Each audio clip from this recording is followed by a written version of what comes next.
Lucas capítulo 1, versículo 5. Lucas 1, 5 diz assim: naquela época, Lucas 1, 5. Vou ler na minha tradução. E existiu no tempo de Herodes, um rei da Judéia, um sacerdote chamado Zacarias, da ordem de Abias, cujo a mulher era das filhas de Arão, e o nome dela era... E eram ambos justos perante Deus, vivendo irrepreensivelmente todos os mandamentos e preceitos do Senhor. Não tinha filhos, porque Isabel era... E ambos eram avançados. Pode se assentar, fica à vontade aí. Porque Isabel era estéril e ambos eram avançados em idade. Ambos eram avançados em idade. Aconteceu que, exercendo ele o sacerdócio diante de Deus, na ordem da sua turma, segundo o costume sacerdotal, coube em sorte entrar no templo do Senhor para oferecer incenso. E toda a multidão do povo estava do lado de fora. O que eles estavam fazendo? Orando. A hora do incenso. Então o anjo do Senhor apareceu e pôs em pé à direita do altar de incenso. Zacarias, vendo, turbou-se, caiu de temor sobre ele. Mas o anjo disse: Zacarias, não temas, porque a tua oração foi, e Isabel, tua mulher, dará à luz a um filho, e por-lhe-ás o nome de João. Terás prazer e alegria, e muitos se alegrarão no seu nascimento, porque ele será grande diante do Senhor. Não beberá vinho nem bebida forte, será cheio do Espírito Santo desde o ventre da sua mãe, e converterá muitos dos filhos de Israel ao Senhor, o seu Deus. E irá diante dele o Espírito e a virtude de Elias, para converter o coração dos filhos dos rebeldes à prudência dos justos, com o fim de preparar para o Senhor um bem-sucedido. Então disse Zacarias ao anjo: como saberei isso? Pois eu já sou velho e a minha mulher é avançada em idade. Então respondeu o anjo e disse: eu sou Gabriel e assisto diante de Deus, e fui enviado para te falar e dar-te as alegres notícias ou novas.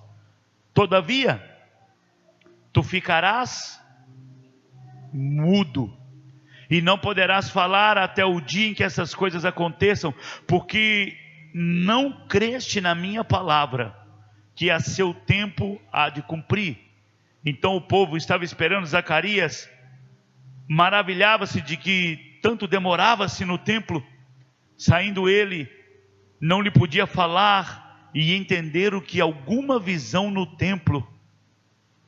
Falava por acenos e ficou mudo. Terminados os dias do seu ministério, voltou para a sua... Fala conosco, Pai. Espírito de Deus, descortina o nosso entendimento. Traz luz à tua palavra e torna as coisas claras para essa cidade. Que a palavra ministrada, Senhor, nos alinhe, nos ajuste. Que a palavra do Senhor, ela nos endireite e nos impulsiona aqui hoje. Que ela libere os céus, que ela libere promessas, profecias, tudo aquilo que está profetizado sobre essa cidade, porque chegará a hora, e agora é. Agora é. Fique à vontade, Espírito Santo, em nome de Jesus. Sabe, queridos, a grande verdade é que Zacarias era um senhor idoso, mas era homem de Deus, e ele continuou no turno do seu ministério, porque de hora em hora entrava um sacerdote diante de Deus e fazia um sacrifício, uma adoração. E naqueles turnos do cumprimento havia um homem chamado Zacarias, casado também com uma mulher da tribo de Arão, chamada Isabel. Caminhavam os dois juntos, porque não são dias de andar sozinho. E aqui eu vejo um casal andando juntos, mesmo sem ter filhos. Um casal andando juntos, mesmo sem frutificação, sem colheita, sem resultados humanos falando. Um casal que caminhou junto, que não divorciou porque o outro não era perfeito, porque a outra não era completa. Um casal que andou junto e não importava se não produziu filho, não importava se o problema fosse o que dava o sêmen ou a que gerava, eles se aprenderam a se amar e servir a Deus junto, e eles eram justos diante de Deus. E ele aguardava a visitação do Senhor, e ele foi cumprindo, e todos os dias do seu ministério, eu acredito que uma hora, todas as vezes que ele ia colocar o incenso, eu acredito que ele tinha uma expectativa: é hoje que Deus vai nos visitar, amanhã pertence a Deus, é hoje. Agora, no fim do seu turno, irmão, não é só o fim do turno de Zacarias, era o fim da movimentação sacerdotal. Porque Deus estava trazendo o sacerdote fiel. Não era mais um sacerdote, era o sumo sacerdote Jesus Cristo. Agora, sabe o que me chama a atenção? É que havia um templo, diga comigo, havia um templo. Só que o nome do templo era o templo de Herodes. O templo era de quem? Por isso Deus não mandava nele.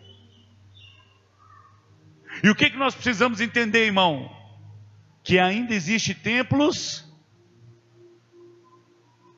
Quando a Bíblia dá a denominação, quando ela dá o nome dizendo o templo é de Herodes, quem é que manda no templo, igreja? Quem manda?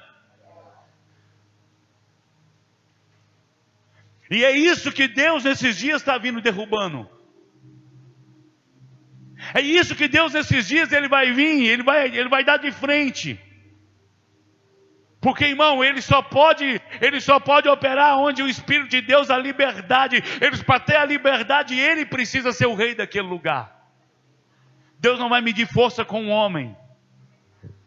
Irmão, Deus não precisa entregar o homem para o diabo. A Bíblia diz em Romanos 1 que ele entregou ele para ele mesmo. Porque o homem por si só, irmão, ele já se destrói. O homem por si só, vai vendo, tem pessoas na internet que você coloca lá para ver, os caras parecem um monstro. Coloca chifre, piercing, buraco para que não caba mais, alargador que não caba mais, já viu isso?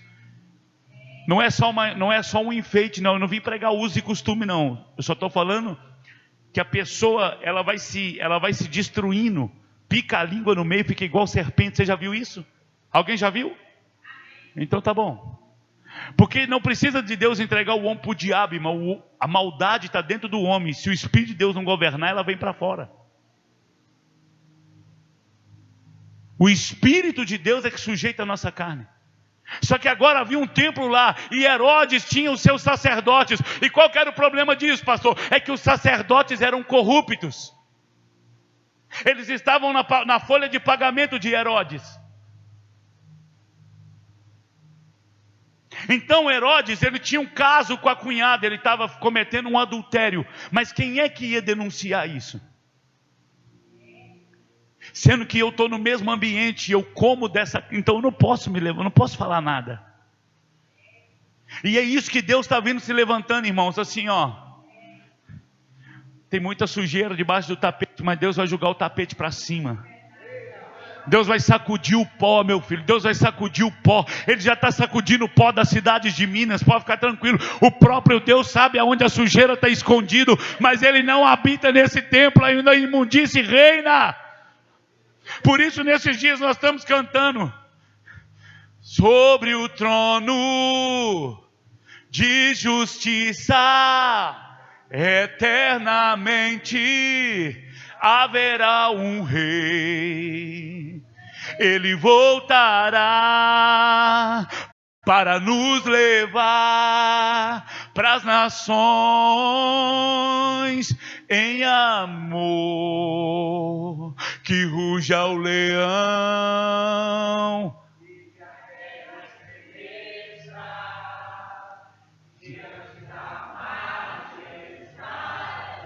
De Jesus, que ruja o leão, e que a terra estremeça diante da majestade de Jesus, o descendente de Davi, o homem mais notável. Ele ama a justiça. E o que ele faz? Você está achando que Deus está vendo a iniquidade e não vai fazer nada? Ele ama a justiça, meu filho. O leão está rugindo. O leão está rugindo sobre o Brasil.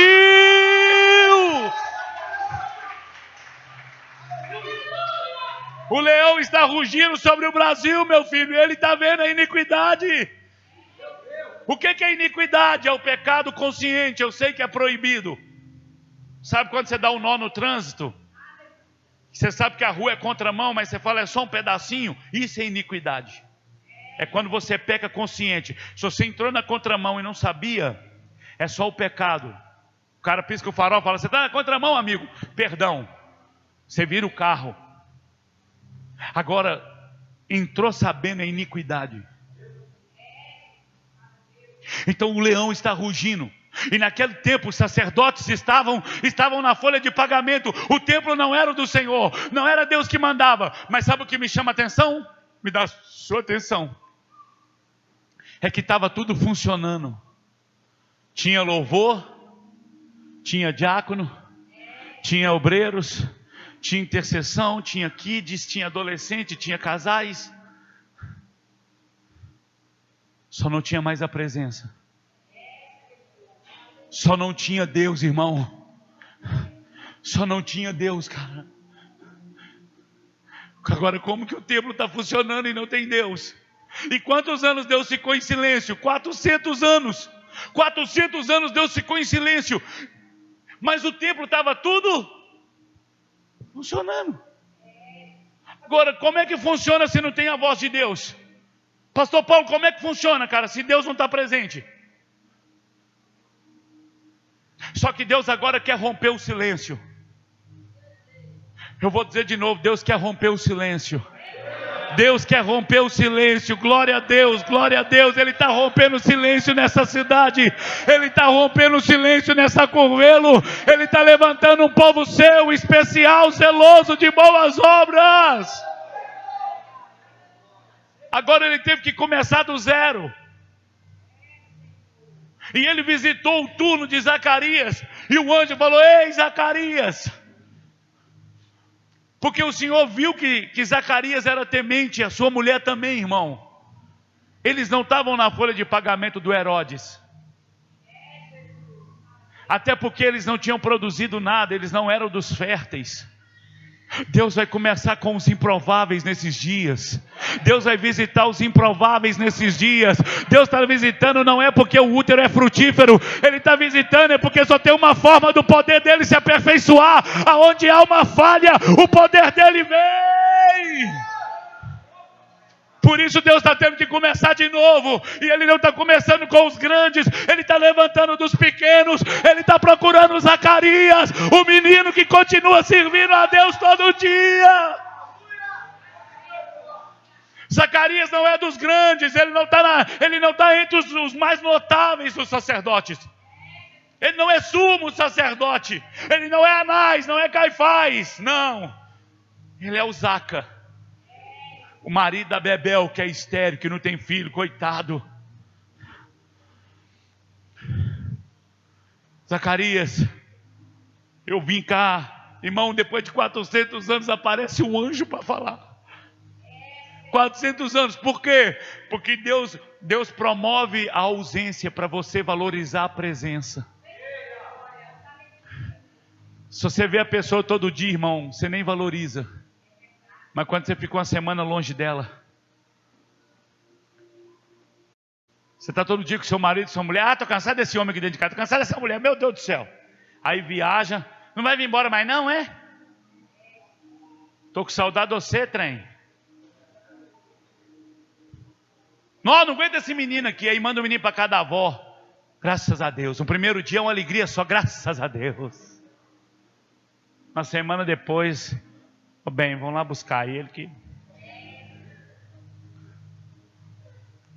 Deus teve que retirar a presença, Arthur.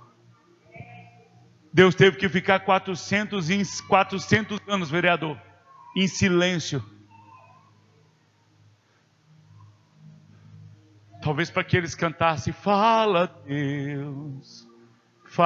Deus, toca-me com brasas. Talvez Deus tirou, falou: vocês não me valorizam não. Vocês não me valorizam, vocês continuam prostituindo, fazendo o que é errado. Eu vou tirar a minha presença, eu quero ver. Fica aí. E continuou tudo funcionando. O que me chama a atenção é que estava tudo funcionando, irmão. Zacarias, você foi escolhido, cara. Irmão, Deus, ele desceu no tempo certo, ele visitou a casa do Zacarias nos últimos dias do seu ministério. Mas ele continuou perseverando até os últimos dias. Ele não desistiu. Deus não cumpriu a promessa, eu já estou com 50 anos, Deus não me deu um filho, eu vou largar esse Deus também, não. O vovô vai estar gerando e a vovó também. Eles não pararam a obra no meio do caminho, eles não desistiram no meio do caminho. Só você que desiste no meio do caminho. Só você que não tem paciência para as coisas. Zacarias, meu filho, o Senhor te viu e a tua oração foi ouvida e a oração do povo foi ouvida. E eu disse, com toda incerteza, chegando o momento, é isso mesmo. Assim Zacarias ficou perplexo, porque o anjo lhe apareceu. E o anjo lhe assegurou: não temas, Zacarias. Eis que a tua súplica foi ouvida, tua esposa, e terás um filho, e porás o nome de João. Irmão, o movimento de avivamento, ele é antecedido por um movimento de intercessão. O movimento profético, sabe o que nós estamos vivendo? Dias proféticos. Nós estamos vivendo dias proféticos. Essa casa aumentou debaixo de uma profecia. Aquele dia que nós pregamos lá, Deus falou, Isaías 54, alarga as tuas tendas, porque você vai transbordar. Então aquele dia foi uma profecia. Aqui hoje é um cumprimento de uma profecia. Só que antes da luz do mundo nascer, já tinha um movimento de intercessão nessa cidade. Salva o teu povo, ó Deus. Então vocês não alargaram a tenda porque o pastor Arthur é bom. Vocês alargaram a tenda porque o Senhor tem uma obra nessa cidade e Ele precisa de um aprisco maior. A tua oração foi ouvida, cara. Por isso eu vim. A manifestação do anjo é em resposta a um clamor de um intercessor que entra diante de Deus e adora, porque a intercessão e a adoração vão caminhar juntos. Porque o incenso é adoração. Então quando o sacerdote ele adorava a Deus, ele também intercedia, ele estava gerando um movimento de intercessão. E aí a gente está cantando esses dias: muda as coisas de lugar, eu sou tua casa, tua morada, eu sou teu lar.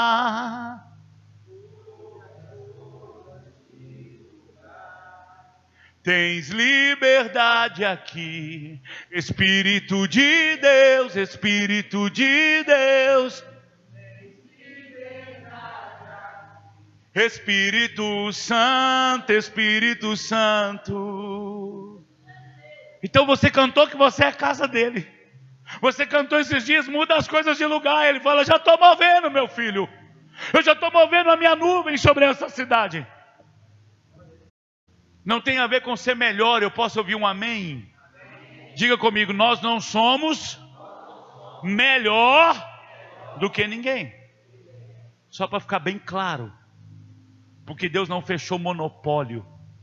Por isso quando o anjo desceu e Josué meteu a mão na espada e falou com o anjo, você é dos nossos ou dos nossos inimigos? O anjo falou, nenhuma coisa nem outra. Eu pertenço ao Deus dos céus. Sabe o que o anjo disse para ele? Se você estiver com Deus, eu sou teu aliado. Mas se você estiver contra Deus... Então Deus não fechou monopólio com nenhuma igreja. Eu posso ouvir um glória a Deus? Mas Ele está dizendo, se você continuar com o céu, se você continuar me amando, me obedecendo, então essas bênçãos virão sobre ti e te alcançarão, meu filho. Não é você que vai correr atrás, é elas que vão te alcançar. Ei, Zacarias, a tua oração foi ouvida, rapaz. Entretanto, e o anjo apareceu, ele ficou perplexo. Verso 14, o João que vai nascer de ti, ele será motivo de grande alegria, de felicidade, de gozo, e muitos se alegrarão no seu nascimento. Por quê, irmãos? Porque João veio confrontar o pecado. Ele veio confrontar?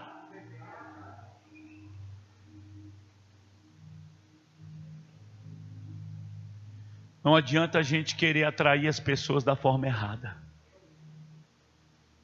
As pessoas iam lá no Jordão para ouvir o João. E não é porque a mensagem dele era de vitória. O problema é que ninguém clamava mais, arrependei-vos. Aí o cara tá pegando a cunhada, o outro tá roubando, o outro tá mentindo. E a mensagem do domingo à noite é, agora é só vitória, agora é só vitória, não é não? Arrependei-vos, porque é chegado o reino de Deus nessa cidade. Dá um glória aí, meu filho, e aplauda Ele.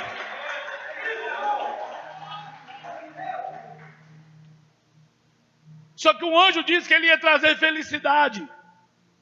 Sabe qual que é a felicidade do crente, irmão? Não é o aumento de salário, mas é fazer o que foi chamado para fazer. Porque quando você encontra o seu propósito, você ama. O caminhoneiro, tem algum caminhoneiro aqui?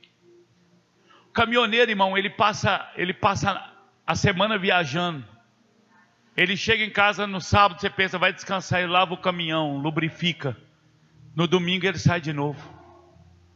Aí você fala, você está doido, eu que não queria ser caminhoneiro, mas o cara ama aquilo. Tem alguma professora de escola aqui? Ou professor? Eu não seria professor nunca. Eu não seria professor que na hora que os meninos já passassem eu já dava um chacatá. Mas aí a irmã está lá, a tia está ali, as tias estão sentadas ali que ama. Porque o seu propósito traz gozo. Quando você faz o que você ama, pode ser penoso. Porque é penoso para quem vê, mas para quem está dentro é prazeroso. Porque o propósito traz prazer, meu filho. A Bíblia diz que a mulher que está para dar à luz, ela sente dores e chora. Mas depois que o menino nasce, a mulher está ganhando menino, você já viu? Ela fala, nunca mais. E ela dá, ai! E a contração, e o menino chuta, quer jogar futebol lá dentro. E a mãe fala, nunca mais. 9 meses depois, pastor, um só é ruim, né? Porque a Bíblia diz, irmão, que quando ela está para dar a luz, ela sente dor, mas quando o fruto vem, você sabe o que gera dor? É não ter fruto. Trabalhar muito e comprar sua casa própria, pode suar, meu filho, pode ralar, mas é prazeroso. Trabalhar muito, encostar um carro ali na porta, pode ser prazeroso. Difícil é trabalhar e não ver o resultado. Então não é o trabalho que te cansa, é a falta de resultado. Porque quando você encontra esse menino, será grande, e ele vai trazer alegria, oh glória! Mas a mensagem dele vai ser dura, ele vai denunciar pecado, ele não vai concordar com o sistema, ele não vai comer na mesa do Herodes, ele não vai concordar com o sistema, ele não come na mesa de Herodes. Ah, mas ele vai perder a cabeça, que morra eu.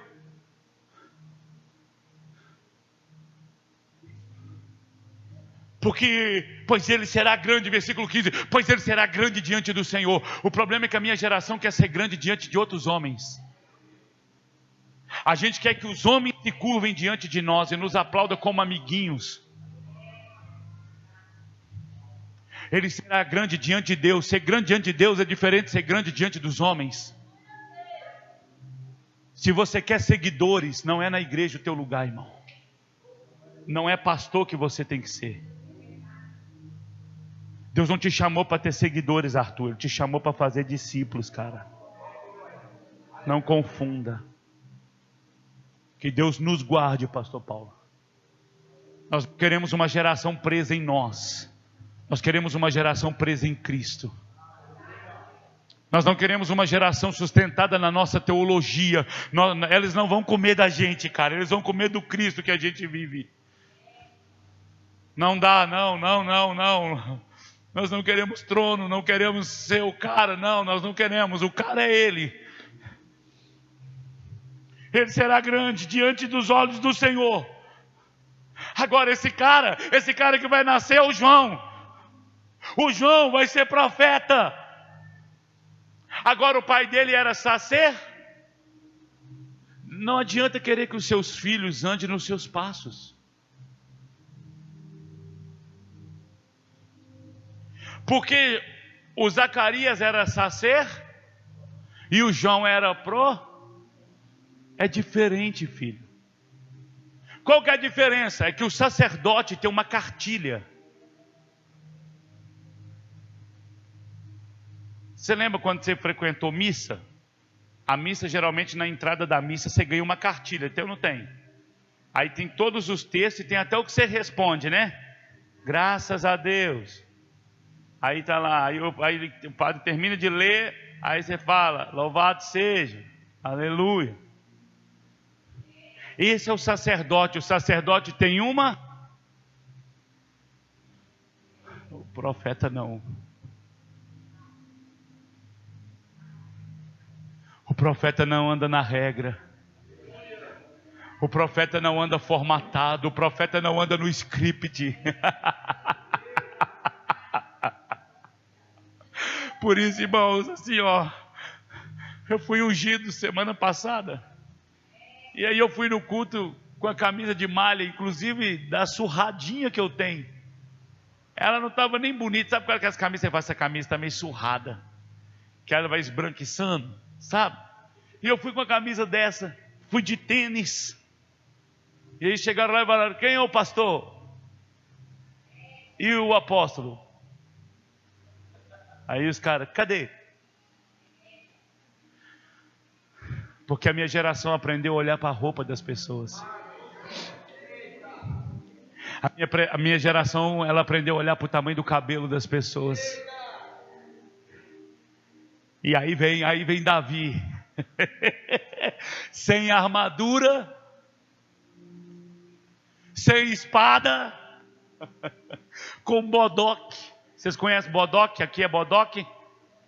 Estilingue. Lá vem Davi com a estilingue. E de repente, não, meu filho, eu já preparei para você que uma espada de Grayskull. Não, eu não uso a espada de Grayskull, nem a do Thundercats. Eu uso as pedras do ribeiro.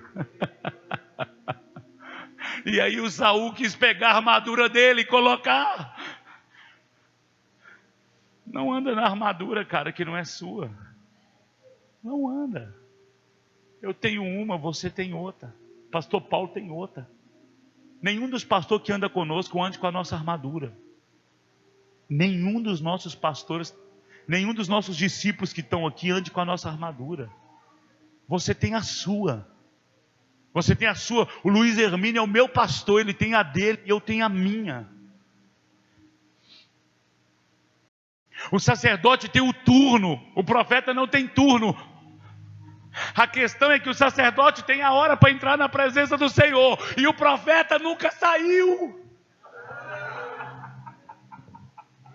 O sacerdote espera a hora do culto, mas o profeta faz o culto dentro de casa, ele faz o culto no trabalho, ele está tomando banho, dando glória a Deus. Ai, ai, ai, ai, ai. O sacerdote espera a hora do culto acabar, o profeta vai embora para casa orando em línguas, dando glória e na presença do Espírito Santo.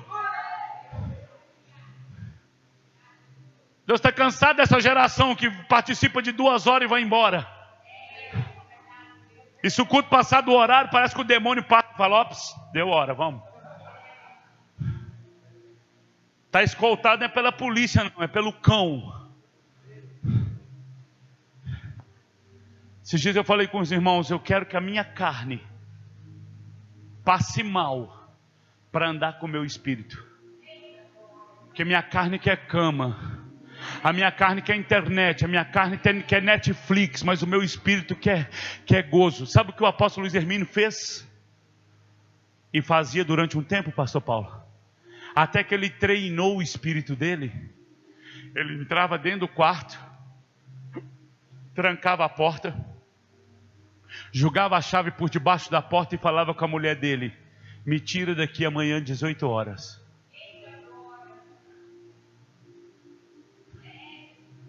Ele estava treinando ele, porque a carne dele fala: tá bom, senhor, você já orou 5 horas, tá bom, senhor, você já ficou aqui muito tempo, você tem menino para levar na escola, tá? E você tem cartão para pagar. Ele será grande. Agora tem um porém: esse menino que vai vir, esse menino vai andar com uma movimentação diferente. Esse menino é João, ele vai vir, porque eu estou desabilitando o templo para habilitar a voz profética. Deus está desabilitando e habilitando nesses dias. Ele está tirando o microfone da mão de alguns e eles estão ficando mudos.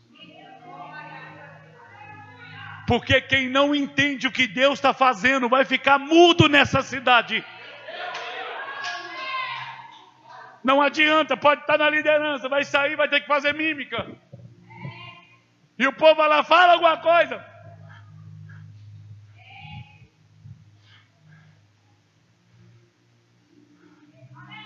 Porque toda voz que não glorifica Deus, irmãos, ele vai silenciar. Porque ele está cansado da voz do eu.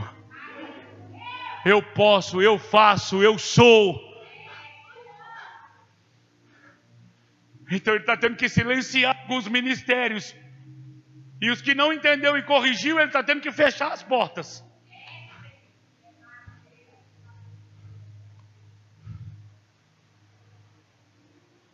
Você não entendeu o que eu estou fazendo, Zacarias? Não tem como o senhor fazer isso, eu já estou de idade. O senhor já viu a minha mulher? Ah, cara, você me serve, mas não crê no que eu posso, é isso?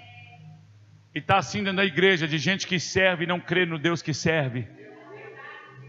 Você sabe que eu tenho poder para fazer, mas quando eu digo que vou fazer, você não acredita. Então eu vou silenciar você, você não será a minha voz. Você vai participar, mas você ainda não vai falar. Meu Deus. Porque ele deu o sêmen, ele teve que ter a relação com a esposa, diferente do Espírito Santo com José e Maria. Ele participou, ele teve prazer, mas não teve voz. Tem gente liderando, irmão, que tem prazer da liderança, mas não tem mais voz na liderança. O prazer fala do salário, o prazer fala de resultado. Que palavra é essa, né? Tinha que ser no café, né? Porque tem muitos que têm prazer no ministério, mas já não tem mais a voz. E aí agora, o versículo 15, ele será grande diante dos olhos do Senhor, mas ele não vai poder beber vinho, nem bebida forte. Você sabe por quê, pastor Arthur? Porque os sacerdotes de Herodes se embriagavam no templo.